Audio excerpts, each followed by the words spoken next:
So I'm doing why electric cars will never take over the United States. That's how stock, that's me.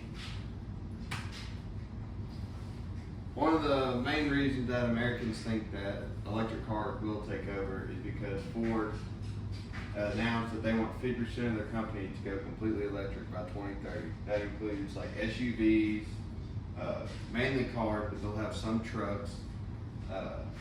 But that's a lot of the reason that a lot of Americans are worried that the United States will go completely electric.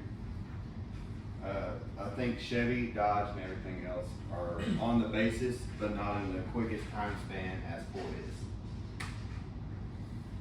Tesla is a big, big name in the electric car industry. They have, I think it was like 60% of the market is owned or run by Teslas. They have like 3 different models ranging from 200 miles up to 400 miles, and they're coming out with big trucks and everything. So Tesla is a big name. But the problem is with Teslas, 85% of Americans can't really afford them. They're $50,000 to $60,000, which on average is a lot more than the average income makes in the United States. Teslas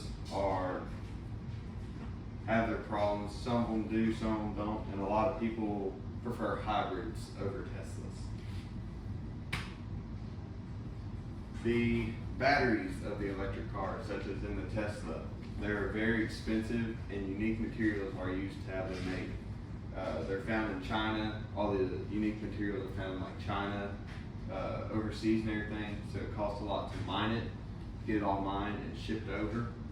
So that's one of the reasons why the batteries are so expensive, and they burn so hot that once they get started burning, it never stops. It'll burn everything to the ground. The frame, tires, everything will be nothing but a mush pit. The charge times on most of the Teslas are astronomical whenever it comes to the cities.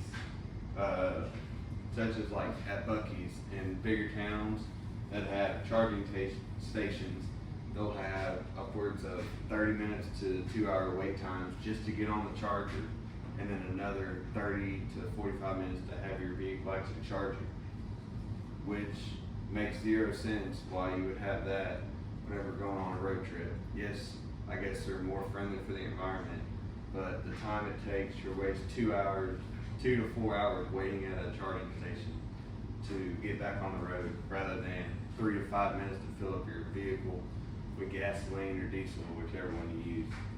But that's one of the bad things about the charge times. The mechanics around are pretty much obsolete. You'll find in big cities that nobody really technically works on specifically electric vehicles.